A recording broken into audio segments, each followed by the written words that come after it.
Écrit par Nathalie M. Deladounier, auteure et membre du MRAP.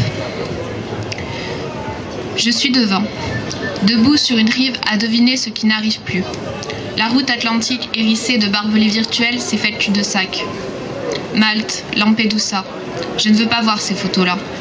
Pas ces cadavres anonymes dans les linceuls blancs improvisés, pas ces morts emballés dans des mousses mortuaires noires, prêts pour l'autopsie d'un chaos.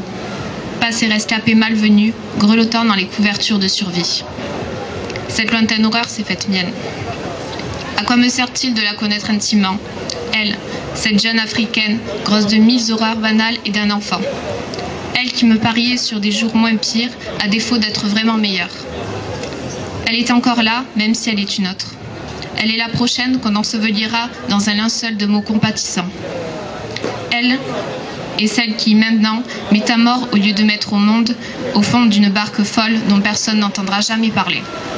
Elle est l'inconnu, l'inaudible, l'invisible, qui ne manquera pas à un appel jamais fait.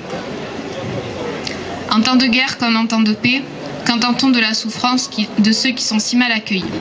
Centres de rétention administrative, fichage, arrachage d'empreintes, déni de minorité, refus d'asile, files d'attente interminables devant des préfectures. Qu'entend-on de leur désespoir discret quand seule la mort les rend visibles?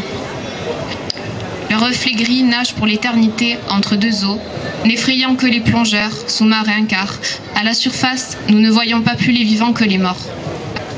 Un drame un peu plus visible que les précédents, et on annonce une journée de pleurs. Une journée et des larmes contre plus de 20 000 absents, certainement bien plus. Et combien pour tous à manquer qui sont déjà en marche? Pour les autres naufrages annoncés? Combien de larmes taries avant d'avoir jailli? Déjà versées pour solde de tous mes comptes? Oui, on nous dit les insurrections, les conflits, le rêve à portée d'antennes paraboliques, mais pourquoi ne parle-t-on pas davantage de l'ordre inéquitable du monde qui broie les humains? Oui, s'indigner, pleurer, puis oublier, passer à autre chose. Notre faculté d'occulter ou de nous accommoder m'est insupportable et je demeure en rage au milieu de mes frères et sœurs, rescapés et inconsolés.